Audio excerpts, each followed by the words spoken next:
আবার ভালো করে কানের মধ্যে নেন, মাজারে দান করে শহীদ বেদিতে শ্রদ্ধা জানিয়েই মারা গেছে, এই লোকটিকে জাহান্নাম থেকে বাঁচানোর আর কোনো পথ নাই, না কোনোই পথ নাই। মানে তবে একজন লোক গলায় দড়ি দিয়ে মারা গেছে, কাবিরা গুনাহ করেছে, শিরিক করেনি, গলায় দড়ি দিয়ে মারা গেছে, এটা কাবিরা গুনাহ। তার ছেলে সন্তান যদি সাদাকা করে, মাপ চাই, আল্লাহ রাব্বুল আলামিন তার পাপ ক্ষমা করে দিতে পারে। একজন লোক জেনা করতে করতে মারা গেছে, তওবা করার সুযোগ পায়নি, যদি শিরিক না থাকে, তার ছেলে সন্তান ওই লোকের জন্য যদি ক্ষমা চায়, দান করে, সাদাকা করে, আল্লাহ রাব্বুল আলামিন জেনাকারীকে ক্ষমা করে দিতে পারে। একজন লোক মদ খেতে খেতে মারা গেছে, তওবা করার সুযোগ পায়নি, এই লোকটি শিরিক যদি না করে থাকে, এই লোকটির পিছনে যদি তার ছেলে সন্তান আত্মীয় স্বজন দান করে, সাদাকা করে, যদি দোয়া করে, ইস্তেগফার কামনা করে, আল্লাহ এই মদখোরের পাপ ক্ষমা করে দিতে পারেন। কিন্তু কোন ব্যক্তি শিরিক করে মারা গেছে, এই লোকটি তো ক্ষমা পাবেই না, পাবেই না। সবচেয়ে দুর্ভাগ্য হলো এই লোকের জন্য দোয়া করা যাবে, দোয়া চলবে না। এই কথাটা কঠিন বললাম, ভালো করে শুনে রাখেন। আপনার বাপ যত বড় অর্থশালী হোক না কেন, 1 কেজি চাউল, হাফ কেজি চাউল, 100 গ্রাম চাউল যদি মাজারে দান করে মারা যায়, তওবা করার সুযোগ যদি না পায়, আপনার বাপকে জাহান্নাম থেকে বের করার পৃথিবীতে কোনো পথ নাই, কোনোই পথ নাই। এখনো বলছি আপনাকে, মারা গেছে, ফয়সালা আল্লাহর হাতে, আমি জানি না, তবে শরীয়ত বলছে আপনার বাপকে জাহান্নাম থেকে বাঁচার কোনো পথ নাই।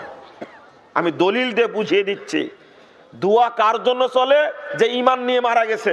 সূরা হাসর 10 নম্বর আয়াত, রব্বানা ইগফির লানা ওয়া লিইখওয়ানিনাল্লাযীনা সাবাকুনা বিল ঈমান, সাবাকুনা বিল ঈমান।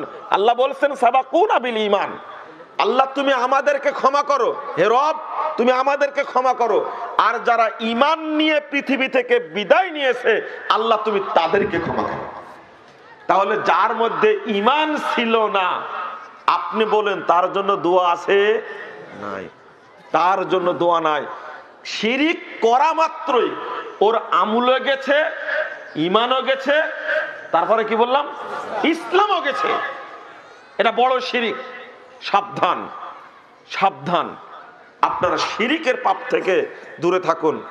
আর একটা দলিল, 251 নম্বর হাদিস সহিহ মুসলিমে বর্ণিত হয়েছে, মুহাম্মদ সাল্লাল্লাহু আলাইহি ওয়াসাল্লামের পিতা মাতা জান্নাতে যাবে না জাহান্নামে যাবে?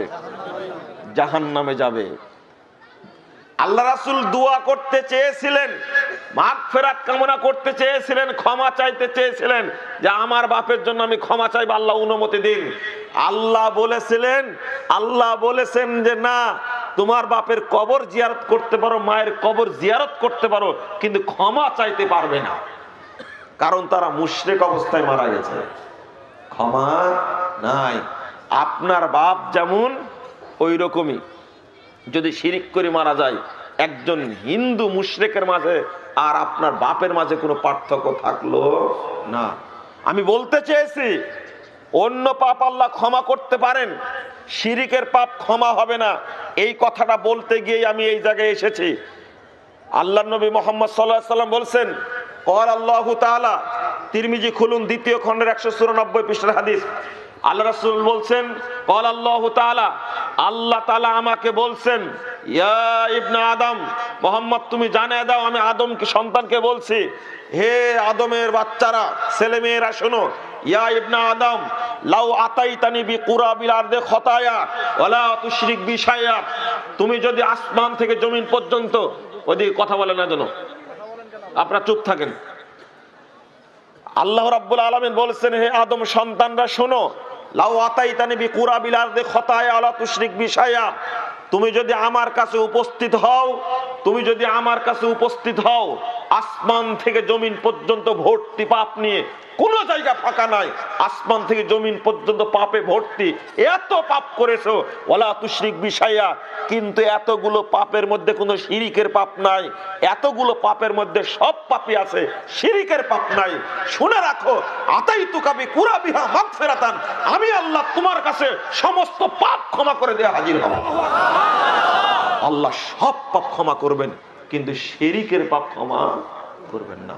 আমি আপনাকে বুঝাতে চাইলাম, আমি আপনাকে জানাতে চাইলাম আল্লাহ কত দয়ালু। যদি শিরিকের পাপ ক্ষমা করে দেন কিয়ামতের মাঠে, শিরিক ব্যতীত অন্য পাপ যদি ক্ষমা করে দেন কিয়ামতের মাঠে আপনি বেঁচে গেলেন। জেনা করেছেন, চুরি করেছেন, মদ খেয়েছেন, মানুষ হত্যা করেছেন, আল্লাহ চাইলে ক্ষমা করে দিবেন। আল্লাহ বলেছেন চাইলে ক্ষমা হবে। হ্যাঁ, হতে পারে আপনার ক্ষমা হলো না, হতে পারে শিরিক করেননি, তবে এমন পাপ করেছেন যে পাপের কারণে আল্লাহ আপনাকে ক্ষমা করলো না। ধারাবাহিকতা কি বুঝতে পারছেন আপনারা? বাড়িতে মন যেন না থাকে, অন্যদিকে মন যেন না থাকে। আপনি শিরিক করেননি, তবে আল্লাহ কিয়ামতের মাঠে আপনাকে ক্ষমা করলেন না, এমন কোন পাপ করেছেন। বলেন তো কি পাপ? হ্যাঁ, বেদাত একটা, আর একটা না, না, বান্দার হক আল্লাহ ক্ষমা করে দিবেন না। যেটা বলার দরকার ওটা বলছেন না কেন? গোপন রাখছেন কেন? বেনামাজি, এই বদের ক্ষমা নাই। কঠিন জিনিস, মাপ পাইতে পারে, তবে হাদিস দ্বারা যেটা বোঝা যায় একে আল্লাহ ক্ষমা করবে না। এটা পাপের মধ্যে বড় পাপ, কাবিরা গুনার মধ্যে একটা কাবিরা গুনাহ। এর বিপদ আছে।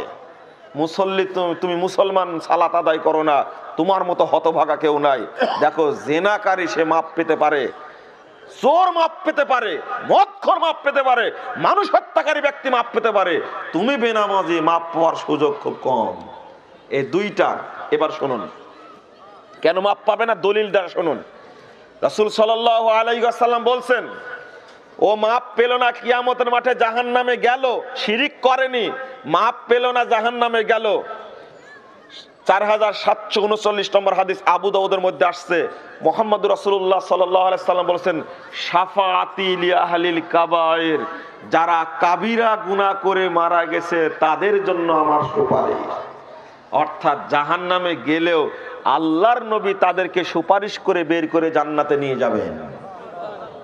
আল্লাহর নবী, অথবা জাহান্নামে যাওয়ার আগেও আল্লাহ সুপারিশ চাই, আল্লাহর কাছে সুপারিশ চাইতে পারেন, আল্লাহ আমি সুপারিশ করছি তুমি এই লোকগুলোকে মাফ করো। জাহান্নামে যাওয়ার আগেই হয়তো তারা ক্ষমা পেয়ে যাবে, আল্লাহর নবী সুপারিশ করবেন। দুই, এমনই হলো আল্লাহর নবী সুপারিশ করলেন না। আল্লাহর নবী তিন শ্রেণীর মানুষকে সুপারিশ করবেন না, ফাইনাল কথা।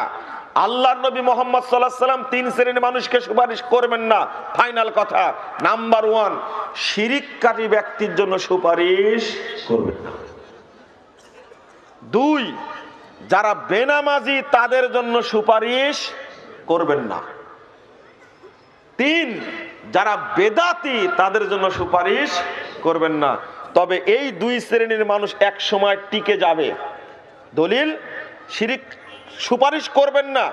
আল্লাহ নবী বলছেন, 2441 নম্বর হাদিস তিরমিজির মধ্যে এসেছে, মুহাম্মদুর রাসূলুল্লাহ সাল্লাল্লাহু আলাইহি ওয়াসাল্লাম বলছেন, ফাখতারতুশ শাফাআ, আমার সুপারিশ তার জন্য কার্যকর হবে, আমার সুপারিশ ওই ব্যক্তির জন্য কার্যকর হবে, মাম্মাতা লা ইউশরিক বিল্লাহি শাইআ, যে মারা গেছে অথচ আমার সাথে কাউকে শরীক করেনি, এই ব্যক্তির, আল্লাহর সাথে শরীক করেনি, এই ব্যক্তির জন্য আমি সুপারিশ করব।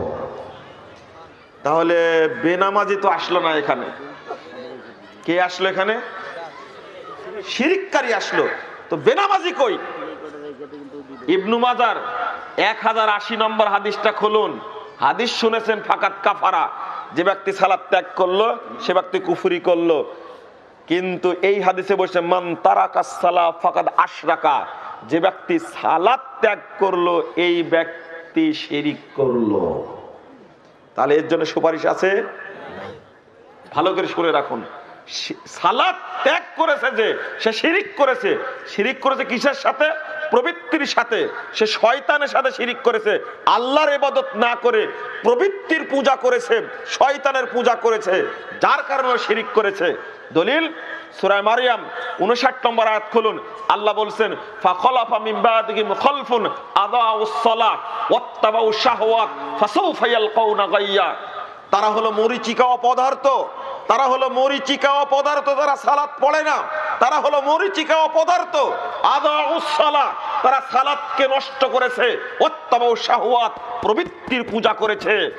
সালাতের আজান হয়েছে, ও চা বিক্রি করছে, চা স্টলে আপনি গল্প করছেন, একামত হয়ে গেল, ও চা বিক্রি করছে, কাজ করছে, দোকানে বসে আছে, সালাত শেষ হয়ে গেল, ও চা বিক্রি করছে, দোকানে বসে আছে, দোকানদারি করছে। সালাতের আজান হয়েছে, একামত হয়েছে, জামাত হচ্ছে, চোখের সামনে দেখার পরে সালাত পড়ছে না, মানে ও প্রবৃত্তির পূজা করছে, ও শিরিক করছে, ও প্রবৃত্তিকে ভালোবাসছে, মনকে প্রাধান্য দিয়েছে, ও আর শয়তানকে প্রাধান্য দিয়েছে। আল্লাহ রাব্বুল আলামিন বলছেন, ফাসাউফা ইয়ালকাউনা গায়্যা, অচিরেই এই ব্যক্তি জাহান্নামের তলদেশে পড়বে। বেনামাজি এই বদের এতই বুদ্ধি, এতই বেকুবেরা, এদের বুদ্ধি কিন্তু পাকা। ইবলিস শয়তান এদের কাছ থেকে বুদ্ধি ধার করে। আপনি নামাজ পড়তে ডাকবেন তো বলবে কি জানেন, যাও তোমরাই নামাজ পড়ো, আমি নামাজ না পড়লে ঈমান ঠিক আছে। বলেন কত বড় বদ একটা, ওর খোঁচা মারার দরকার আছে? চা বিক্রেতা, ওকে ডাকছেন যে চলো জামাত শুরু হয়েছে, নামাজটা পড়ে আসি, তখন ও বলবে যাও যাও, কত নামাজিকে দেখলাম নামাজও পড়ে সুদও খায়, ওর খোঁচা মারার দরকার আছে? আপনি আপনার বড় ভাইকে ডাকছেন যে বড় ভাই উঠো, ফজরের আজান হয়েছে, নামাজ পড়ে আসি চলো, ও দরজা খুলেই বলবে ঘুমে ডিস্টার্ব করো কেন, তোমার সালাত তুমি পড়তে যাও, আমি কি তোমার কবরে যাব? দেখছেন কত বড় বদ, যুক্তি কত সুন্দর, একবারে টাটকা যুক্তি। বলে তোর কবরে আমি যাব নাকি, ডিস্টার্ব করিস কেন, তোর নামাজ তুই পড়, তোর নেকি হবে, আমি কবরে যাব, আমি শাস্তি আমি বুঝবো। বুদ্ধি কম আছে? এরা তো মানুষ না, না গরু ছাগলও না, শুয়োর কুকুরও না, বানরও না, তার চেয়ে ভালো। এটা আল্লাহ রাব্বুল আলামিন বলে দিয়েছেন সূরা আরাফ 179 নম্বর আয়াত খুলুন, আপনি পাবেন। আল্লাহ বলছেন, উলাইকা কাল আনআম, অন্তর আছে বুঝে না, কান আছে শুনে না, চোখ আছে দেখে না, বুঝেও বুঝে না, একবারে বুঝেও বুঝে না। উলাইকা কাল আনআম, তারা হলো চতুষ্পদ জন্তুর ন্যায়, বাল হুম আযাল, বরং তার চেয়েও খারাপ। এটা আল্লাহ বলে দিয়েছেন। ওর বুদ্ধি আছে, জ্ঞান আছে, সব জানে ও, কিন্তু সালাতটা শুধু পড়তে পারে না। শোনো, তোমার জন্য ফায়সালা, 1 নম্বর ফায়সালা, তুমি শিরিক না করলেও তোমাকে জাহান্নামের তলদেশে যেতেই হবে, এতে কোনো সন্দেহ নাই। ওর ফতোয়া কি জানেন?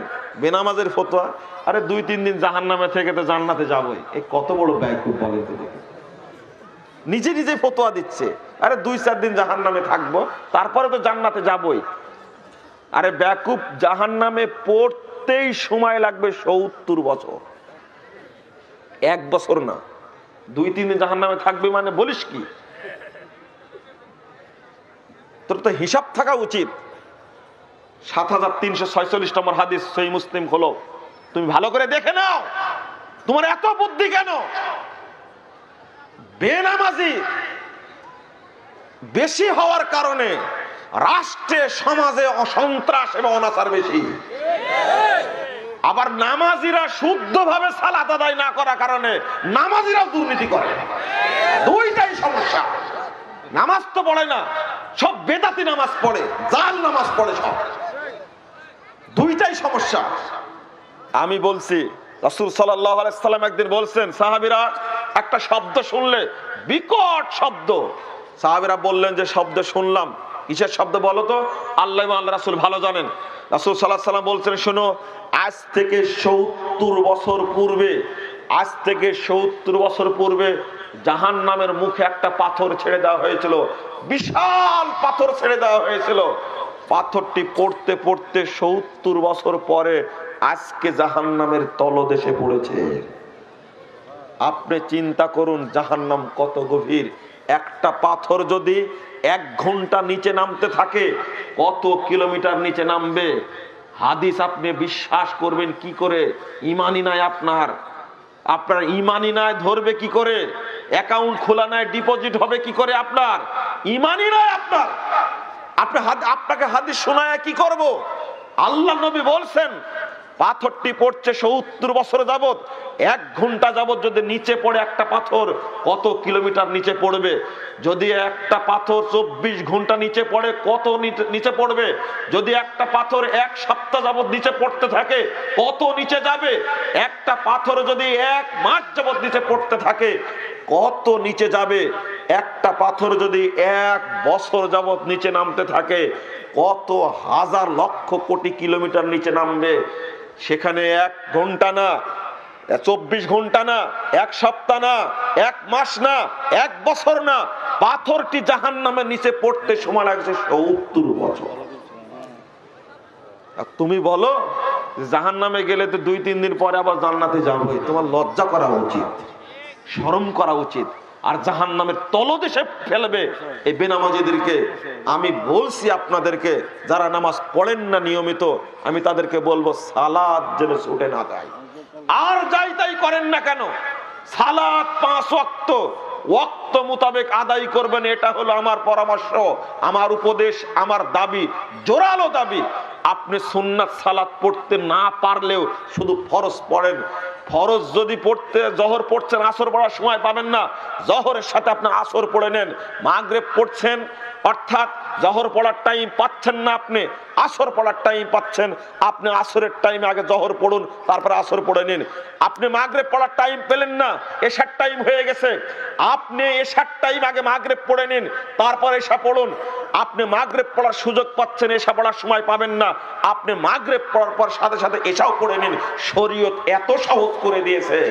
আপনার কেবলা বুঝতে পারেন না, আপনি যাবেন ঢাকার দিকে, আপনি যাচ্ছেন ঢাকার দিকে, কেবলা হলো পিছন দিকে, যাবেন আপনি ঢাকার দিকে, কিন্তু কেবলা চিনা বুঝতে পারছেন, গাড়িতে বসে আছেন, সালাতের ওয়াক্ত হয়ে গেছে, কেবলার প্রয়োজন নাই, যেদিকে গাড়ির মুখ আছে সেটাই হলো কেবলা। আপনার ওযু করবেন, পানি নেই, ওযু করবেন, পানি নেই, তায়াম্মুম করবেন, মাটি নেই, ওযু করবেন, পানি পাচ্ছেন না, তায়াম্মুম করবেন, মাটি পাচ্ছেন না। ইমাম বুখারী বাব বেঁধেছেন বাবুস সালাতি বিগাইরি উযুইন ওয়ালা তায়াম্মুমিন। সাহাবীরা তাই করেছিলেন, ওযু করার পানি পাননি, তায়াম্মুম করার মাটি পাননি, তারা এমনিতেই সালাত আদায় করে ফেলেছেন, সালাত হয়ে গেছে। শরীয়ত কত সহজ করেছে, শরীয়ত কত সহজ করেছে। আপনি সফরে বের হয়েছেন, সহজ করার জন্য সুন্নাত তো বাদ দিয়েছেন, ফরজ সালাতের কমিয়ে দিয়েছেন, 4 রাকাতের কাজে 2 রাকাত করে দিয়েছেন। এরপরে আপনি মাপ পাবেন সালাত না পড়ে, ভাবলেন কি করে? আপনি ভাবেন কি করে? সালাত গুরুত্বপূর্ণ। গোলাগুলি চলছে, কাফের মুশরিকরা গুলি করছে, মুসলিমরা একদিকে, কাফের মুশরিকরা আরেকদিকে, গোলাগুলি চলছে, সালাতের টাইম হয়ে গেছে। আউয়াল ওয়াক্তের দাম কত? 500 সৈন্য থাকলে 250 থাকবে শত্রু বাহিনীর সামনে, 250 আসবে সালাতের জন্য।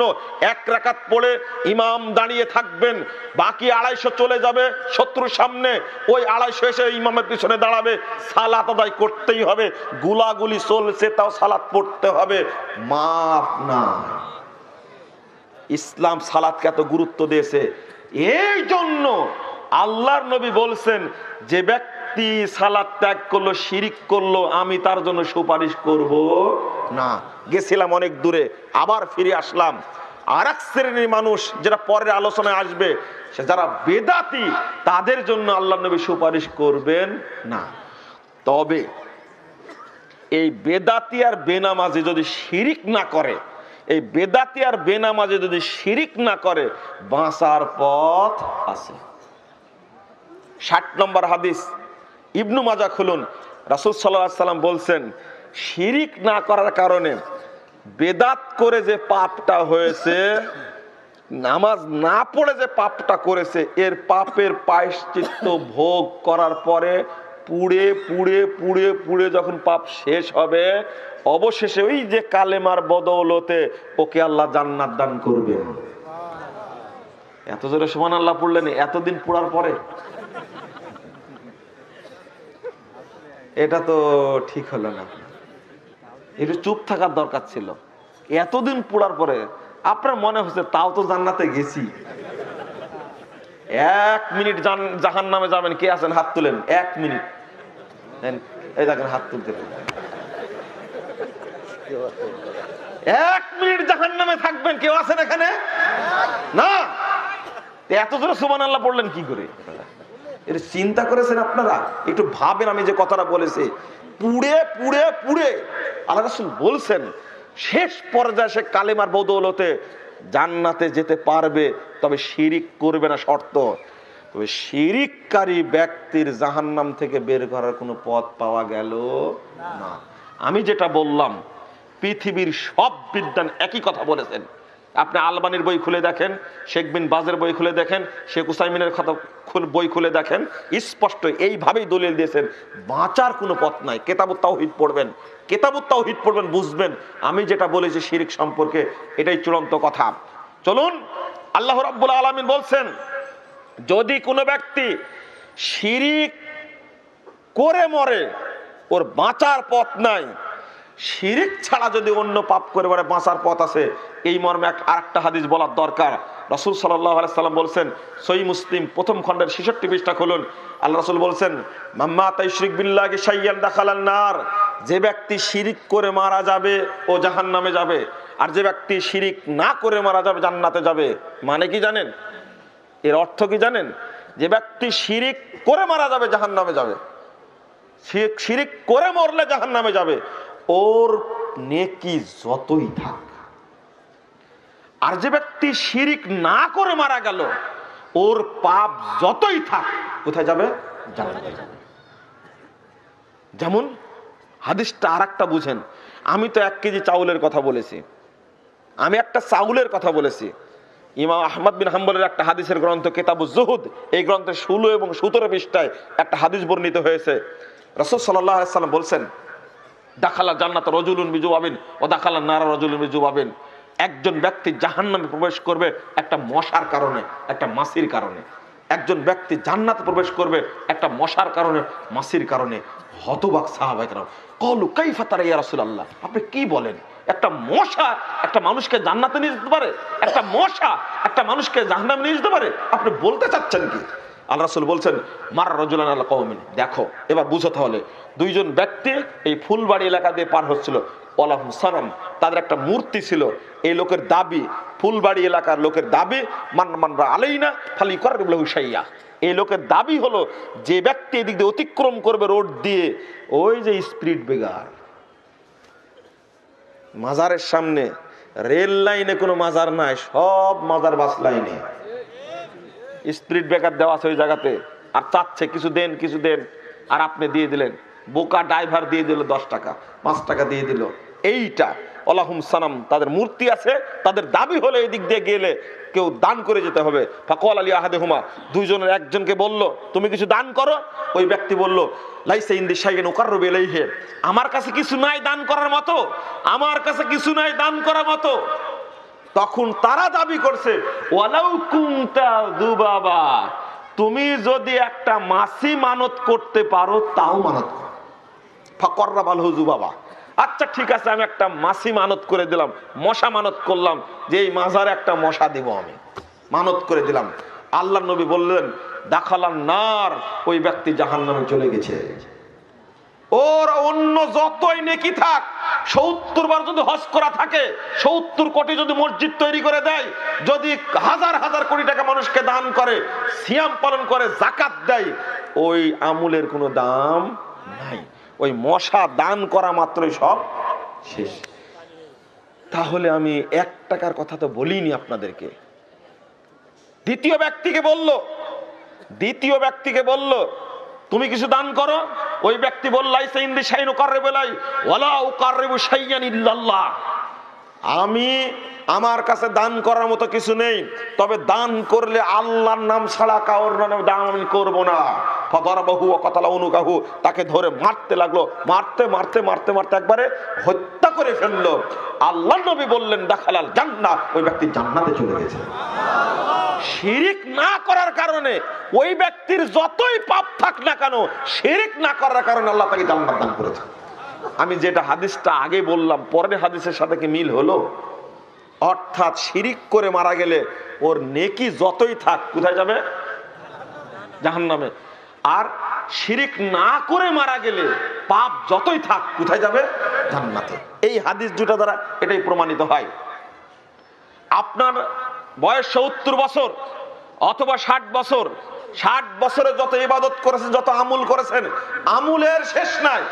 অনেক আমল করেছেন, আপনি হজ করেছেন, যাকাত দিয়েছেন, মসজিদ তৈরি করেছেন, মাদ্রাসা তৈরি করেছেন, এতিমখানা তৈরি করেছেন, দান করতে আছেন। 70 বছর পরে আপনি 1 টাকা দান করে দিলেন মাজারে, 70 বছরে যত আমল করেছেন সবই শেষ। এক নেকি যদি আপনার থাকে, এক নেকি যদি থাকে, তাহলে কোরআনের আয়াত মিথ্যা হয়ে যাবে। নাউজুবিল্লাহ। কোরআনের আয়াত মিথ্যা না। আপনার বিশ্বাস হচ্ছে না, আপনার বিশ্বাস হচ্ছে না, বুঝার চেষ্টা করুন। আমি বুঝাচ্ছি কোরআনের আয়াত দ্বারা।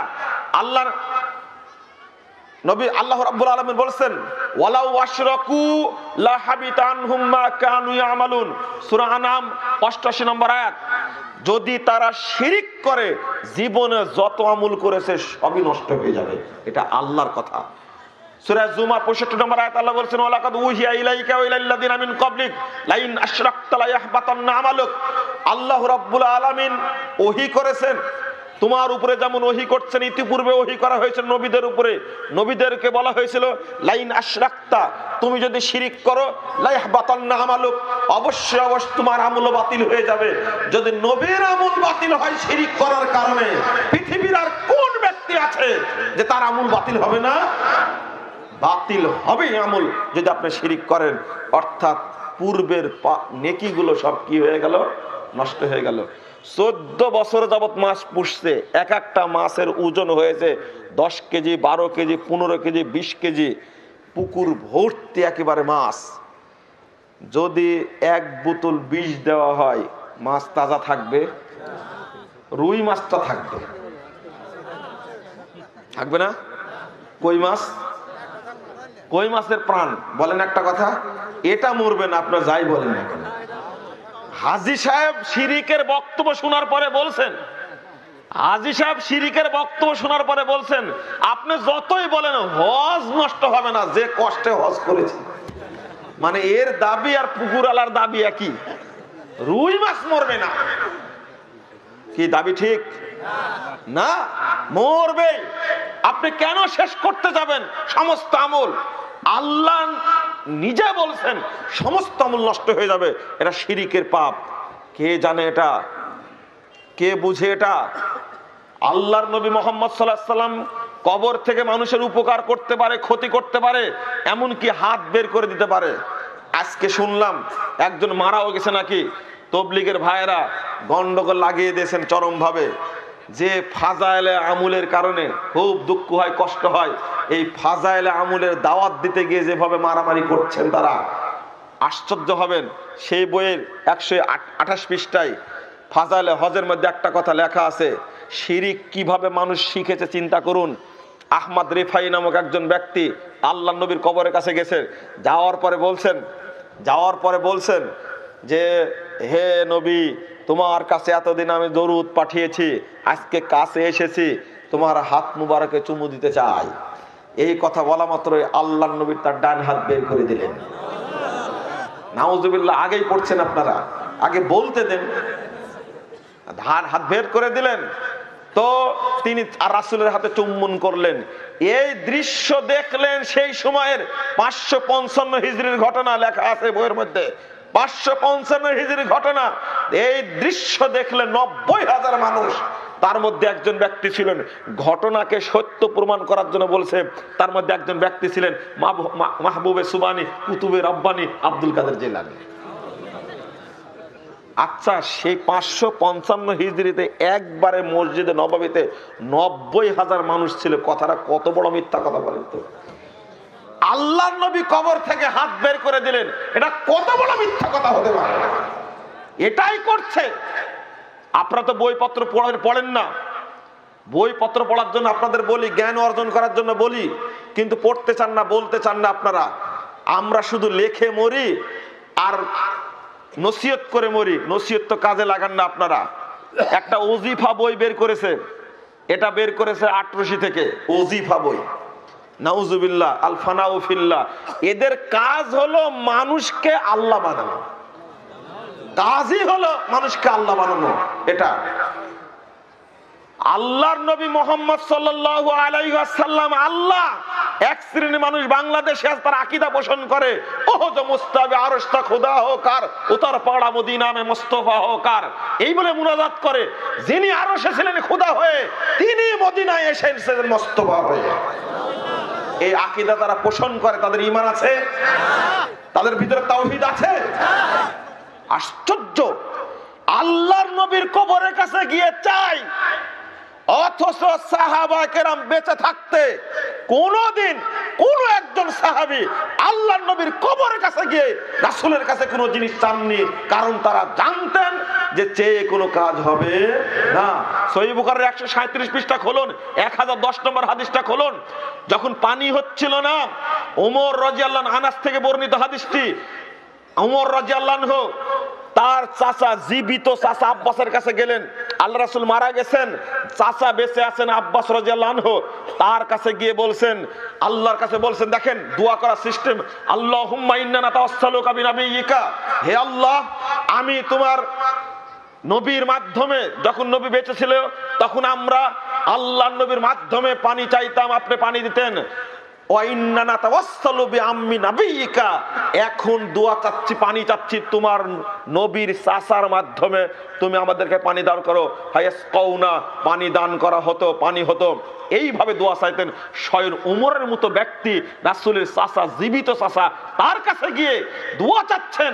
সাহাবা কেরাম মদিনা থাকতেই রাসূলের কবরের কাছে গিয়ে চাইনি।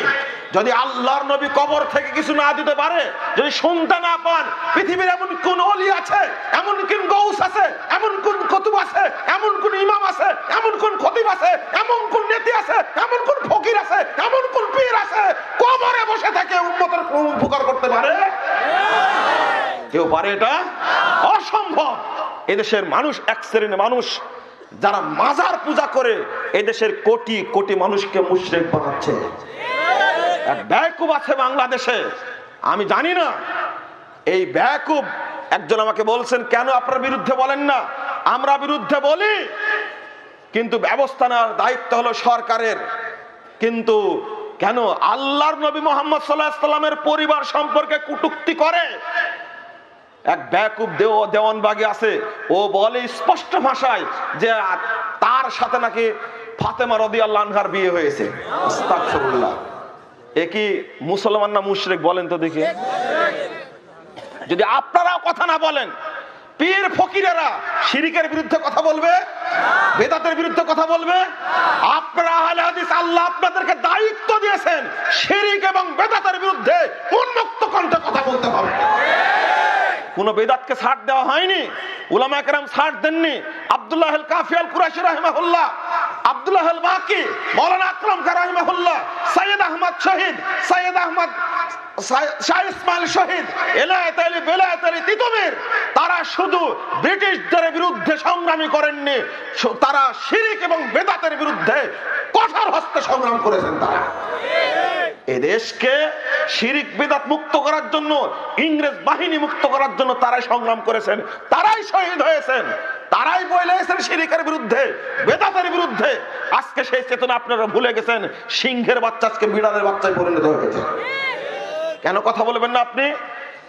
মানুষ মুশরিক হয়ে যাচ্ছে আর আপনার মুখে কোনো কথা নেই।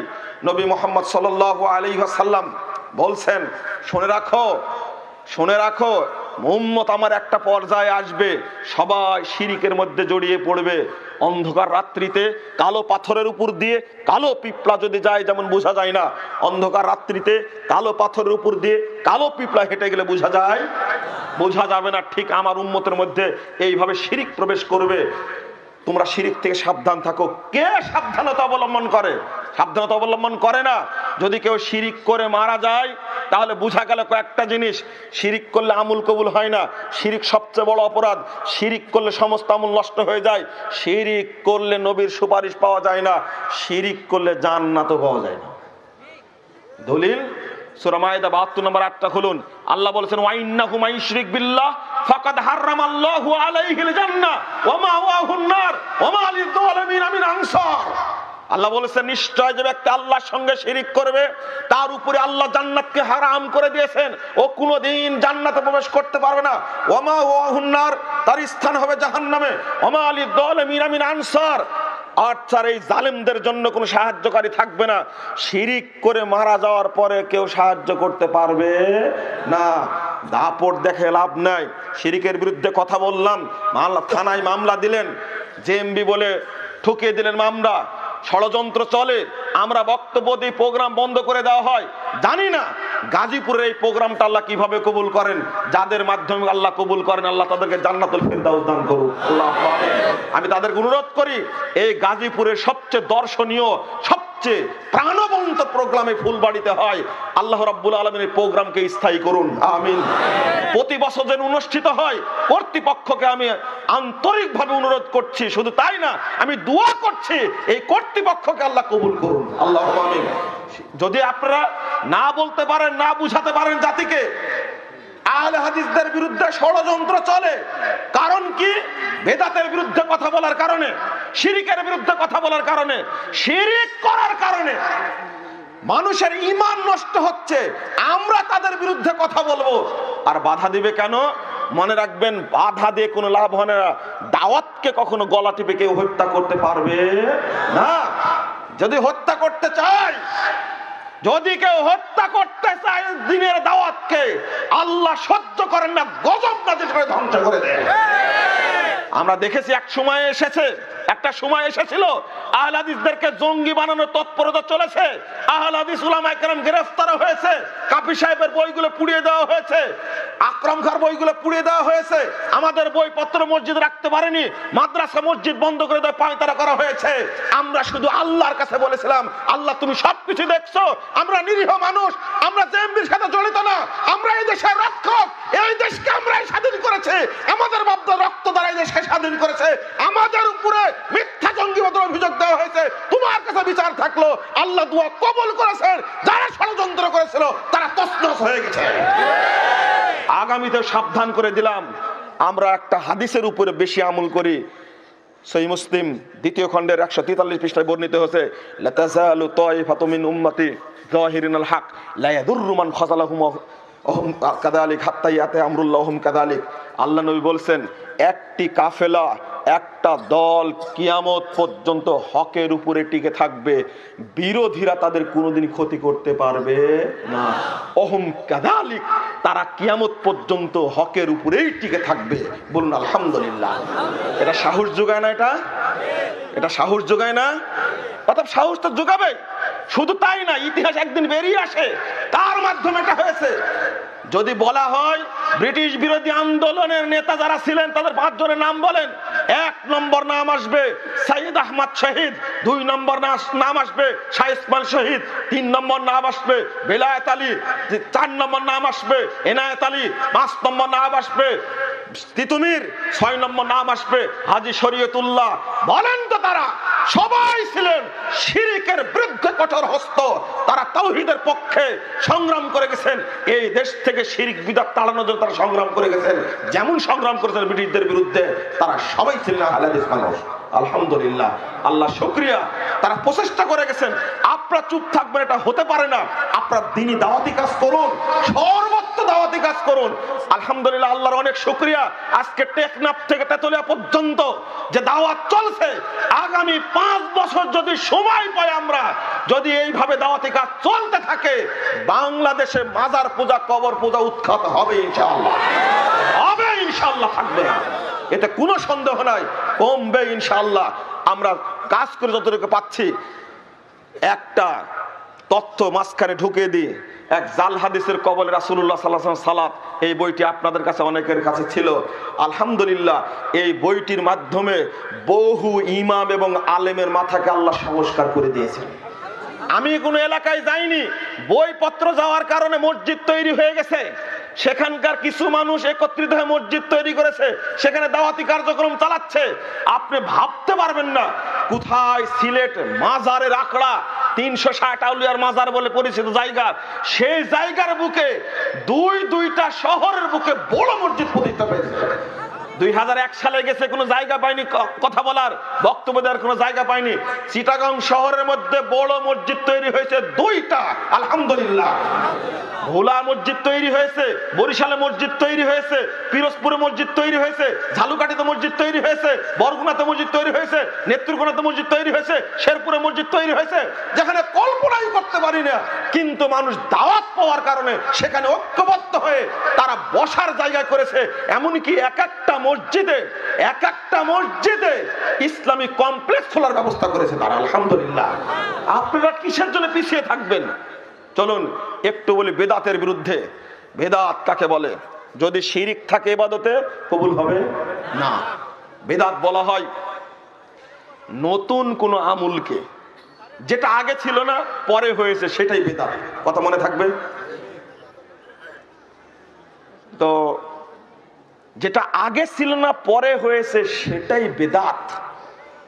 তাহলে মোবাইলটা কি বেদাত? শুনুন, ভালো করে শুনেন আগে শুনেন। মাইকটা আগে ছিল? চশমাটা ছিল না, পরে আসছে। এটা শাব্দিক অর্থে বেদাতের শাব্দিক অর্থ একটা, আর একটা শরীয়ত কাকে বেদাত বলে সেটা একটা শারীরিক অর্থ। আপনারা বুঝতে হবে এটা। আমি আগেই বলেছি 98 জন আলেম বুঝে না, তা আপনারা বুঝবেন কি করে? আপনাদের বুঝতে হবে তাহলে, নাকি? শরীয়ত বেদাত বলে কাকে?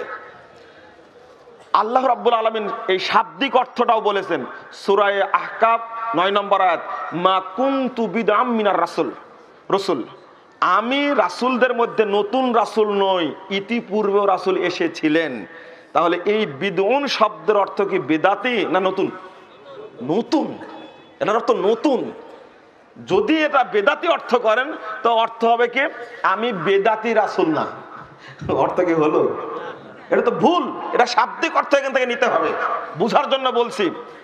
আবার কোরআনে আসছে 117 নম্বর আয়াত সূরা বাকারার মধ্যে আসছে, মা বাদিউস সামাওয়াতি ওয়াল আরদ, আসমান জমিনের নতুন স্রষ্টা কে? এর আগে ছিল আসমান জমিন? নতুন চেষ্টা করেছেন কি? আসমান জমিন কে সৃষ্টি করেছেন? তার আগে কেউ সৃষ্টি করেছিল? এই জন্য বাদী বলা হয়েছে। যদি এর অর্থ বেদাতি করেন তাহলে অর্থ হবে আল্লাহ বেদাতি। আস্তাগফিরুল্লাহ, অর্থ করা যাবে? তাহলে একটা শাব্দিক অর্থ, একটা শারীরিক অর্থ। শরীয়ত বেদাত বলে কাকে? শরীয়তের চোখে বেদাত কি? আল্লাহ নবী বলছেন 1718 নম্বর হাদিস, সহিহ মুসলিমের 2য় খণ্ডে 77 পৃষ্ঠায় বর্ণিত হয়েছে। আল্লাহ রাসূল বলছেন, মান আমিলা আমালান লাইসা আলাইহি আমরুনা ফাহুয়া রাদ। কেউ যদি কোনো আমল করে যে আমলটা করার নির্দেশ আমি মুহাম্মদ দেইনি, ফাহুয়া রাদ, ওই ব্যক্তি প্রত্যাখ্যাত, এই আমল প্রত্যাখ্যাত। বুঝেছেন তাহলে? কোনো আমল আরো পরিষ্কার ইমাম শাতিবী রাহিমাহুল্লাহ কিতাবুল ইতিসাম 1ম খণ্ডের 137 পৃষ্ঠায় বলছেন আল বিদআত। এবার ভালো করে শুনেন, ওই হাদিসটার আলোকে তিনি বলছেন বেদাতটা কি জিনিস। আল বিদআতু হিয়া তরিকাতুল মুখতারা ফিদ্দিন তুজাহি শারঈয়া ইউকসাদু বিহা তাকাররুবু ইলাল্লাহ। অর্থাৎ দিনের মধ্যে এমন নতুন জিনিসের আবিষ্কার করা যা শরীয়ত মনে করে আল্লাহর সন্তুষ্টির জন্য তৈরি করা হয়। লাম ইয়াকুম আলা সিহহাতিহা দালিলুন শারঈয়ুন সাহিহুন আসলান আও ওয়াসফান। যে আমলটার পিছনে শারঈ কোনো দলিল নেই তাকে বলা হয় কি? বিদআত। কথা বুঝতে পারছেন তো? পরিষ্কার হয়েছে কি? যদি আপনি একটু চিন্তা করেন যে নেকির উদ্দেশ্য কিনা, হ্যাঁ মোবাইলটা বেদাত হয়ে যাবে যদি আপনার নিয়ত থাকে এই মোবাইলটা 10 বছর ব্যবহার করলে একটা হজ্জের নেকি হবে। কে আছেন এই নিয়ত মোবাইল ব্যবহার করেন বলেন তো দেখি? তাহলে এটা বেদাত হলে কি করে? এটা বেদাত হলে করে এটা শরীয়তের জন্য সহায়ক। মাইকে আজান দিলে বেশি নেকি হবে মুখে আজান দেওয়ার চেয়ে, এই জন্য কেউ আজান দেয়। তাহলে মাইক বেদাত হলে কি করে? আজীব ব্যাপার। হতবাক, হুজুর দেখতে পায় না, হুজুর দেখতে পায় মোবাইল বেদাত, চশমা বেদাত, বিমান বেদাত, ট্রাক বেদাত। আর বাস বেদাত। কিন্তু টঙ্গীর মাঠের যে আখেরি বেদাত হয়, এটাকে হুজুর বেদাত দেখতে পায় না। কেন দেখতে পান না বেদাত? ঈদে মিলাদুন্নবী পালন করা হয়, এটাকে বেদাত দেখতে পান না? এটা কোথায় পেলেন? 625 হিজরিতে একজন ব্যক্তি তৈরি করলো ঈদে মিলাদুন্নবী পালন করা, তাকে আপনারা বেদাত বলতে পাচ্ছেন না। আর বেদাত দেখতে পাচ্ছেন মোবাইল বেদাত। এটা কি নেকির উদ্দেশ্য করা হয়? এটা শরীয়তের উদ্দেশ্য করা হয়? শরীয়তের মধ্যে তৈরি যেটা করা হয়, শবে বরাতকে আপনারা তৈরি করে নিয়েছেন, 15 শাবান শবে বরাত পালন করতে হবে, এটা তৈরি করা, এইটা হলো বেদাত। বেদাত শবে মেরাজ, শবে মেরাজের রাত্রিতে, ওই দিন নাকি মেরাজ হয়েছিল, যদিও কোনো দলিল পাওয়া যায় না। ওই দিন রোজা রাখতে হবে, ওই রাত্রে ইবাদত করতে হবে, এই মর্মে কোনো দলিল নাই, অথচ ইবাদত বানিয়ে নিয়েছে, এটা হলো বেদাত। কথা বুঝতে পারেননি? যদি কোনো ব্যক্তি বেদাতের সাথে জড়িত থাকে, যদি কোনো ব্যক্তি বেদাতের সাথে জড়িত থাকে, তার পরিণাম অত্যন্ত ভয়াবহ। আপনি শুনুন ভালো করে, 441 পৃষ্ঠার হাদিস, 1366 নম্বর হাদিস। যদি বেদাত করে কেউ মারা যায়, মারা যাগার আগেই কোনো ব্যক্তির আমল কবুল হবে না। 371 পৃষ্ঠার হাদিস, সহিহ বুখারীর মধ্যে আসছে, আল্লাহ রাসূল বলেছেন, মান আহদাসা ফি আমরিনা হাদা মা লাইসা মিনহু ফাহুয়া রাদ। কেউ যদি এমন কোনো আমল করে, এমনি অপরাধ করে ফেলেছি, জয়ীফ এবং জাল হাদিসের বিরুদ্ধে লেখে জাল সালাত, জাল হাদিসের খবর রাসূল সাল্লাল্লাহু আলাইহি ওয়াসাল্লাম লেখে, আবার নতুন করে আমরা একটা শক্ত দলিল সহ, মানুষ বেদাত করে দলিল না পাওয়ার কারণে। কথা বুঝতে পেরেছেন? কিসের কারণে? দলিল না করে। আলহামদুলিল্লাহ, আপনাদের জন্য এই যে প্রশ্নোত্তরে আরকানুল ইসলাম একটা বই, ওযু সম্পর্কে, সালাত সম্পর্কে, আকীদা সম্পর্কে, তাওহীদ সম্পর্কে, হজ সম্পর্কে, যাকাত সম্পর্কে, সিয়াম সম্পর্কে, কুরবানি সম্পর্কে, আকিকা সম্পর্কে যত প্রশ্ন আপনাদের মধ্যে আছে, সমস্ত প্রশ্ন দলিল ভিত্তিক আমি পরিশ্রম করে আপনাদের সামনে উপস্থাপন করেছি, যেন প্রত্যেকটি ঘরে পৌঁছে আপনাকে যেন ওই মুফতির কাছে যাওয়া না লাগে, যে মুফতি আপনাকে পথভ্রষ্ট করবে। আপনি ফতোয়া পড়ে দেখছেন 1330টা প্রশ্ন আছে, আমি চেষ্টা করেছি কোন ব্যক্তিকে যেন বেদাতি হুজুর পথভ্রষ্ট না করতে পারে। দলিল সহ আপনি মানবেন, হুজুরকে দেখাবেন, এই যে বুখারী এত নম্বর হাদিস, এত পৃষ্ঠায় বর্ণিত হয়েছে, অধ্যায়টা এত, অনুচ্ছেদটা এত, আপনি বের করে দেখান কত বেদাত চালু করেছে। বেদাতের হিসাব নাই। সালাতের মধ্যে পুরোটাই তো বেদাতে ভর্তি আর জাল হাদিসে ভর্তি। আরে ওযুর দোয়াটা পর্যন্ত বেদাতি দোয়া। ওযুর দোয়া তৈরি করেছে বিসমিল্লাহির রহমানির রহিম, আল ইসলামু হাক্কুন ওয়াল কুফরু বাতিলুন, আল ঈমানু নূরুন ওয়াল কুফরু যুলমাতুন। এটা বেদাত, দলিল নাই। এটা বেদাত, দলিল নাই। কে তৈরি করলো? আশরাফ আলী থানভী, একজন আলেম এই দোয়া তৈরি করেছে। আল্লাহর নবীর পঠিত দোয়া বাদ দিয়ে কোন বেদাতি আলেমের দোয়া পড়তে আমরা রাজি নই। সারা পৃথিবীব্যাপী চ্যালেঞ্জ, কোন হাদিস গ্রন্থে বর্ণিত হলো এই দোয়া? আপনি কেন তৈরি করলেন? মুহাম্মদ সাল্লাল্লাহু আলাইহি ওয়াসাল্লাম বলেছেন, তিরমিজির 25 নম্বর হাদিস, ওযু করার সময় পড়তে হবে বিসমিল্লাহ, শেষ। দলিল, আমি দলিল দিলাম, আপনি দলিল দেন। আপনি যে বললেন এত বড় দোয়া পড়তে হবে, আপনি দলিল দেন। কোথায় দলিল? তারাবির দোয়া তৈরি করলাম, সুবহানাল মুলকুল মালাকুতুল কুদরাতুল হাইবাতে ইয়া মুজিরু ইয়া মুজিরু ইয়া মুজিরু বলে শেষ করে দিলাম। এটা নাকি তারাবির দোয়া। কিয়ামত পর্যন্ত চ্যালেঞ্জ থাকলো, সারা পৃথিবীর আলেমের কাছে চ্যালেঞ্জ থাকলো, তারাবির সময় এই দোয়া পড়তে হবে। আল্লাহর নবী কোথাও জাল হাদিস বলে গেছেন, এরকম কোনো রেকর্ড পাওয়া যায় না। কেন তৈরি হলো এটা? ইফতারের সময় দোয়া তৈরি করেছে, আল্লাহুম্মা সুমতু লাকা ওয়া তাওয়াক্কালতু আলা রিজকিকা ওয়া আফতারতুকা বিরাহমাতিকা ইয়া আরহামার রাহিমিন। সবাই পড়ে, টিভিতে পড়ে, রেডিওতে পড়ে, পত্রিকায় দেয়, পেপারে দেয়, ক্যালেন্ডারে দেয়, মুখে মুখে মুরব্বীরা বলে, কিন্তু ইফতারের সময় এই দোয়া পড়তে হবে পৃথিবীর কোন হাদিস গ্রন্থে বর্ণিত হয়েছে? একেবারে গাঁজাখড়ি মানুষকে শুধু এমনিতে শিক্ষা দিচ্ছে না।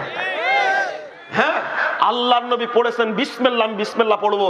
আল্লাহ বলে আকাসুমতু আলা রিজকি, ইফতার তো হাদিসটা জয়ীফ, আমরা জয়ীফ হাদিস মানি না। বিসমিল্লাহ বলে ইফতার করবো সহিহ, তবে ইফতারি পর পড়বো যাহাবাস জামাউ আবতালাতুল উরুকু সাবাতাল আজরু ইনশাআল্লাহ। কোন আপত্তি আছে?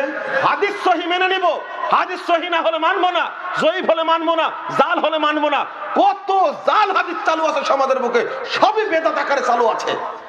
আপনাদেরকে দলিল ভিত্তিক আমল করার জন্য অনুরোধ করছি। যদি আজকে বেশি বাগাড়ম্বরী করেন, আজকে যদি ভুলের উপরে টিকে থাকেন, সবচেয়ে বাংলাদেশের বড় সমস্যা হলো মৌলবী আর মুরব্বী। এই দুই শ্রেণীর মানুষ ভুল সংশোধন করতে চায় না, এতই আঁকড়ে ধরে থাকে। মুরব্বী আপনি সম্মানী মানুষ, আপনার ফজিলত কত জানেন? ও বয়স্ক মানুষ, আপনার ফজিলত কত জানেন?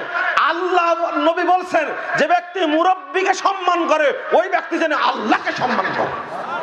এত ফজিলত আপনার, কিন্তু আপনার মধ্যে এত অহংকার কেন, এত জিদ কেন, এত গোলামি কেন? আপনি একটু নরম হন। আপনার যদি বয়স 120 বছর হয়, যদি জানতে পারেন ওই সময় তাসবিহ দানা দিয়ে তাসবিহ গণনা করা বেদাত, হাতের আঙ্গুলে তাসবিহ গণনা করতে হবে, যদি ভুলও হয় হাতের আঙ্গুলে তাসবিহ গণনা করবেন। এই হাতের আঙ্গুলের গিরাগুলো কাল কিয়ামতের মাঠে আল্লাহর সঙ্গে কথা বলে আপনার পক্ষে সাক্ষী দিবে। 1502 নম্বর হাদিস, লাটরায়ের বিসি দ্বারা, পাথরের কঙ্কর দ্বারা তাসবিহ দানা তাসবিহ দানা গণনা করা বেদাত। 120 বছর বয়সে, বৃদ্ধ বয়সে জানতে পারলেন এটা চলবে না। আপনি আল্লাহর ওয়াস্তে ত্যাগ করেন, আপনার ক্ষতি করতে আসেনি, উপকার করতে এসেছি। আল্লাহ রাব্বুল আলামিন বলছেন, ইল্লামান তাবা ওয়া আমানা ওয়া আমিলা আমালান সালিহা ফাউলাইকা ইউবাদদিলুল্লাহু সাইয়্যাতিহিম হাসানাত। আল্লাহ কত বড় রহমান, তিনি কত দয়ালু, তিনি কত দয়ালু। আল্লাহ বলছেন, যে ব্যক্তি তওবা করলো, সূরা ফুরকান 70 নম্বর আয়াত, যে ব্যক্তি তওবা করলো, ঈমান আনলো, বিশুদ্ধ আমল করলো, আল্লাহ রাব্বুল আলামিন তাদের যাবতীয় পাপকে নেকিতে পরিবর্তন করে দেবেন। 95 বছর বয়সে গিয়ে শুনলেন এই আমলটা আমার ভুল ছিল। ভুল ছিল মানে আজানের দোয়াই পড়েছেন, ওয়াদ-দারাজাত রাফিয়া ওয়ারযুকনা শাফাআতাহু ইয়াউমাল কিয়ামা ইন্নাকা লা তুখলিফুল মিয়াদ। এই বাড়তি অংশটুকু হাদিসে পাওয়া যায় না। আপনি কেন পড়তে গেলেন? যতটুকু সহিহ বুখারীর মধ্যে আসছে অতটুকু পড়েন। আপনি যখন বলছেন মুয়াজ্জিন আস-সালাতু খায়রুম মিনান নাওম, তখন আপনি উত্তর দিচ্ছেন সাদ্দাক্তা ওয়া বারারতা। নাউযুবিল্লাহ, সাদ্দাক্তা ওয়া বারারতা বলার দোয়া পৃথিবীর কোনো হাদিস গ্রন্থে নেই। আপনাকে কেন বলবো? বেদাত সম্পর্কে ভাই আলোচনা করতে দিলে আমার অবস্থা ভালো থাকে না, আমি খুব কষ্ট পাই। রাসূলের আদর্শ ছেড়ে দিয়ে, রাসূলের আদর্শ ছেড়ে দিয়ে যারা বেদাতি আদর্শের প্রতি আত্মসমর্পণ করে, যারা বেদাতকে মেনে চলে, তাদের মতো হতভাগা আর কেউ নেই। আল্লাহ নবী মুহাম্মদ সাল্লাল্লাহু আলাইহি ওয়াসাল্লাম বলেছেন, যদি কেউ বেদাত করে মারা যায়, যদি কেউ বেদাত করে মারা যায়, তাদের কোনো আমল আল্লাহ কবুল করবেন না, বরং আল্লাহ রাসূল বলছেন 441 পৃষ্ঠার হাদিস, সহিহ মুসলিম, মান আহদাসা, কেউ যদি বেদাতি কাজ করে, ফালাইহি লানাতুল্লাহ ওয়াল মালাইকাতি ওয়ান নাস আজমাইন, যে ব্যক্তি বেদাত করবে ওই ব্যক্তির উপরে আল্লাহর লানত, ফেরেশতাদের লানত, মানুষের লানত। শুধু তাই না, লা ইয়াকবালু মিনহু ইয়াউমাল কিয়ামাতি সরফাও ওয়ালা আদলা, কাল কিয়ামতের মাঠে তার কোনো ফরজ ইবাদত কবুল হবে না, নফল ইবাদত কবুল হবে না। আল্লাহ নবী বলেছেন, তারগীব আর তারহিবের মধ্যে আসছে 54 নম্বর হাদিস, লা ইন্নাল্লাহ হাজাবাত তাওবাতান কুল্লি সাহিবা বিদআতিন হাত্তা ইয়াদা বিদআতা, বেদাতি ব্যক্তির তওবাকে আল্লাহ আটকে রাখেন, কবুল করেন না যতক্ষণ বেদাত ত্যাগ না করে। আমল কবুল হলো না, দোয়া তওবা কবুল হলো না, রাসূলের সুপারিশ পাবেন না।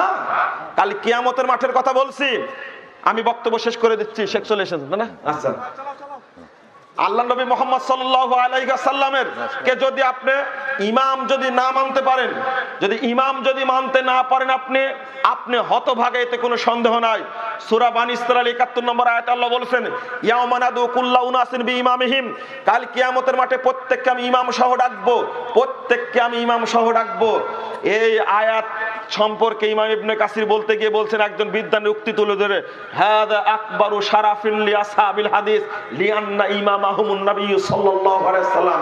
এই আয়াতের মধ্যে সবচেয়ে বেশি মর্যাদা রয়েছে, এই আয়াতের মধ্যে সবচেয়ে বেশি মর্যাদা রয়েছে আহলে হাদিসদের জন্য, কারণ কাল কিয়ামতের মাঠে তাদের ইমাম হবেন স্বয়ং মুহাম্মদ সাল্লাল্লাহু আলাইহি ওয়াসাল্লাম। কাল কিয়ামতের মাঠে যদি ইমাম মুহাম্মদ সাল্লাল্লাহু আলাইহি ওয়াসাল্লাম হন, তাহলে সোজাসুজি জান্নাত। আর মুহাম্মদ না হয়ে যদি কোনো বুজুর্গ হন, কোনো পীর হন, কোনো ওলি হন, কোনো দরবেশ হন, তাহলে জান্নাত পাওয়া যাবে না। ইমাম কে হতে হবে? মুহাম্মদুর রাসূলুল্লাহ সাল্লাল্লাহু আলাইহি ওয়াসাল্লাম হতে হবে ইমাম। আমরা সেই কথাই বলি, ইমাম যদি মুহাম্মদ সাল্লাল্লাহু আলাইহি ওয়াসাল্লাম হন, আপনার কাউসারের পানি পান করতে পারবেন, আল্লাহর নবীর সাথে সুপারিশ নিয়ে জান্নাতে যেতে পারবেন। আর যদি বেদাতি হয়, প্রত্যেকদিন ইমামের কাছে শুনেন, কুল্লা বিদাতিন দালালা ওয়া কুল্লা দালালাতিন ফিন্নার। নাসাইর 1578 নম্বর হাদিস বর্ণিত হয়েছে, বেদাতীরা জাহান্নামে যাবে। স্পষ্ট ভাষা আপনাদেরকে বললাম, জানতে হবে শুধু বাংলাদেশে নয়, সারা পৃথিবীতে যেখানে কোরআন এবং সহিহ হাদিস অনুসারী আছে, সালাফিরা আছে, যেখানে আহলে হাদিসরা যেখানে আছে, সেখানেই পবিত্র কোরআন এবং সহিহ হাদিসের দিকে মানুষকে দাওয়াত দেয়। আল্লামা খতিব বাগদাদি তিনি বলছেন শারফু আসহাবিল হাদিসের মধ্যে 47 পৃষ্ঠায় তিনি বলছেন, বন্ধুরা শুনে রাখো, কুল্লু ফিয়াতিন তাতাহাইয়াদিল আরা ওয়া তাস্তাহসিনু রায়া তাকিফু আলাই। পৃথিবীতে যত ফেরকা আছে, যত দল আছে, যত ফেরকাবন্দি আছে, মাযহাব আছে, তরিকা আছে, সবাই নিজ নিজ তৈরি করা আমলের আনুগত্য করে, তাকেই সন্তুষ্ট, তার উপরে সন্তুষ্ট থাকে, তার উপরে টিকে থাকে। সেওয়া সাহাবিল হাদিস, তবে আহলে হাদিসগণ নয়। আহলে হাদিসগণ বেদাতের তোয়াক্কা করে না, শিরকের তোয়াক্কা করে না। কারণটা কি? ফাইনাল কিতাবা উদ্দাতুহুম, তিনি বলছেন তাদের মূল হাতিয়ার হলো আল্লাহর কিতাব আল কুরআন, ওয়াস সুন্নাতা হুজ্জাতুহুম, রাসূলের সুন্নাহ হলো তাদের মূল দলিল, ওয়ার রাসূল ফিয়াতুহুম, স্বয়ং মুহাম্মদ সাল্লাল্লাহু আলাইহি ওয়াসাল্লাম তাদের দলনেতা। কি আর শিরিক করবেন আপনারা? না। আমি শেষ আবেদন জানাবো আপনাদেরকে, বক্তব্য শেষ পর্যায়ে এসে, সারা বাংলাদেশে যারা আহলে হাদিস, সহিহ হাদিস, সহিহ আকীদা বিশ্বাসী, কোরআন এবং সহিহ হাদিস দাওয়াত দেন, তাদেরকে বলবো এই রকম ঐক্যবদ্ধ থেকে দাওয়াতি কাজ করতে হবে। রাজি আছেন আপনারা? ঐক্যবদ্ধ থেকে যেখানে থাকবেন সেখানে দাওয়াতি কাজ করবেন। ঐক্য যদি না থাকে, তা যদি ভেঙ্গে চুরমার হয়ে যান, ঐক্য না থাকলে, বিচ্ছিন্ন থাকলে সহজে আক্রমণ করে আপনাকে ধ্বংস করা সম্ভব। ব্রিটিশ বিরোধী আন্দোলন চলেছে, তখন ঐক্যের আহ্বান জানিয়েছিলেন ডক্টর ইকবাল, পাকিস্তান থেকে আহ্বান জানিয়েছিলেন। তিনি বলেছিলেন, বাতানে শুআব কাবাইল কো তোড়ো, রুসুমে খুন কে সালাসিল কো তোড়ো, এহি দিনে মুহকাম, এহি ফাতেবাব, কে দুনিয়া মে তাওহীদ হবে হিজাব। শুনে রাখো, যত দলীয় বিভক্তি আছে ভেঙ্গে চুরমার করে দাও, যত রকম রসম রেওয়াজ আছে সবগুলো চূর্ণ বিচূর্ণ করে দাও।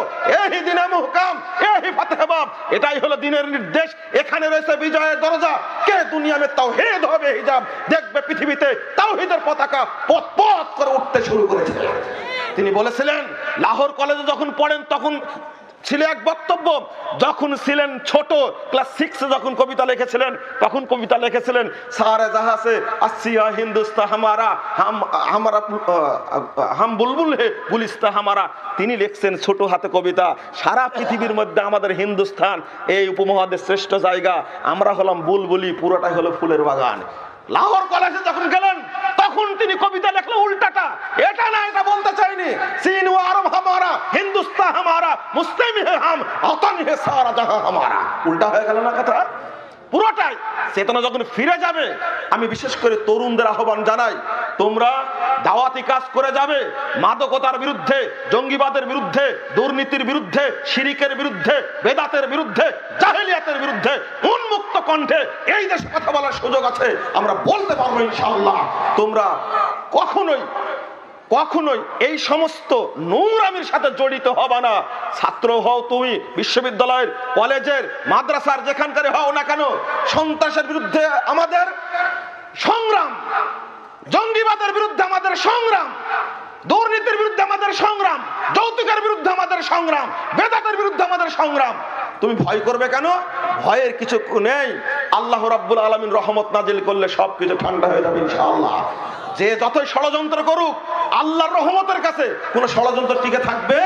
কাজী নজরুল বলেছিলেন, আমি যে চির অজেয় ঝুটা কানুনের নিগুড় আমারে করিতে পারিনি জয়, কত নমরুদ, কত ফেরাউন, কত সাদ্দাদ কারণ, আসিয়াছে মূল চলে পথ হইয়া বাধা দারুন, পুরি নয় আমি নমরুদি হতাশনে, বিকাই না বিপুল কারণই ধরে, সাদ্দাদের ওই অহংকারী মাত্রা বেলাইতে শেষে, ফেরাউন গেছে বাহারে কুলজুমে ভেসে, নমরুদ ছিঁড়ে পড়েছে পয়জার, আমি মুসলিম, এক আল্লাহ ছাড়া করি না কারো তাসলিম, বলো সবে উচ্চ কণ্ঠে নারায়ে তাকবীর।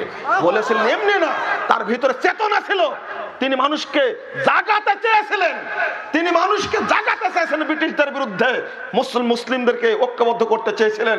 শুধু তাই না, তরুণদেরকেও বলেছেন তিনি ঐক্যবদ্ধ করার জন্য, দুর্গমগিরি কান্তার মরুদস্তর পারাবার, লঙ্ঘিত হবে রাত্রি যাত্রীরা হুঁশিয়ার, দুলিতেছে তরি, ফুলিতেছে জল, ভুলিতেছে মাঝি পথ, সিরিয়াসে পাল, কে ধরবে হাল, আছে কার হিম্মত, কি আসো জুয়ান, হও আগুয়ান, হাকিছে ভবিষ্যৎ, এত মান ভারী, দিতে হবে পানি, দিতে হবে তরি। এমনিতেই বলেননি, বন্ধুরা আমার, শিরিক বিদাতের বিরুদ্ধে আমাদের সংগ্রাম। আমরা কাজ করি সমাজ সংস্কারের, প্রচুর তুলি রাজনীতির নিয়ে আমাদের ভাবনা নাই, চিন্তাও নাই, ভাবিও না, চিন্তাও করি না। আগের আহলে উলামা কেরাম এটা নিয়ে ভাবেননি, আমরাও ভাবি না, ঠেলাঠেলি ভাবি না। আমরা শুধু সমাজ সংস্কারের কাজ করে আমরা কাজ করেই যাবো ইনশাআল্লাহ। ইনশাআল্লাহ আপনাদের শেষে আবেদন জানাবো, এই 730 পৃষ্ঠার 30টা প্রশ্ন আছে, 1330টা প্রশ্ন আছে, 600 পৃষ্ঠার বইটা আপনারা বাড়িতে রাখবেন প্রত্যেকেই। এই অনুরোধ আমি জানাচ্ছি, যেন আপনার ফতোয়াগুলো জানতে পারেন। আমি পরামর্শ দিই, বালিশের কাছে রাখবেন, একটা মুফতি থাকবে আপনার কাছে, যেন কোনো বেদাতি হুজুর কোনো ব্যক্তি যেন পথভ্রষ্ট না করতে পারে। আরকানুল ইসলাম বইটার নাম বক্তব্য শেষে মঞ্চ থেকে আপনারা সংগ্রহ করবেন প্রত্যেকেই, এই আবেদন জানাচ্ছি। পাশাপাশি আবারও ধন্যবাদ জানাচ্ছি যারা আয়োজন করেছেন, আল্লাহ তাদেরকে কবুল করুক, আল্লাহুম্মা আমিন। আপনারা যারা শামিল হয়েছেন, আল্লাহ তাদেরকে জান্নাতুল ফেরদাউসের মেহমান হিসাবে কবুল করে নিন, আল্লাহুম্মা আমিন। আকুলু কাউলি হাযা আস্তাগফিরুল্লাহ লি ওয়া লাকুম ওয়া লিসাইরিল মুসলিমিন। আসসালামু আলাইকুম ওয়া রাহমাতুল্লাহি ওয়া বারাকাতুহু।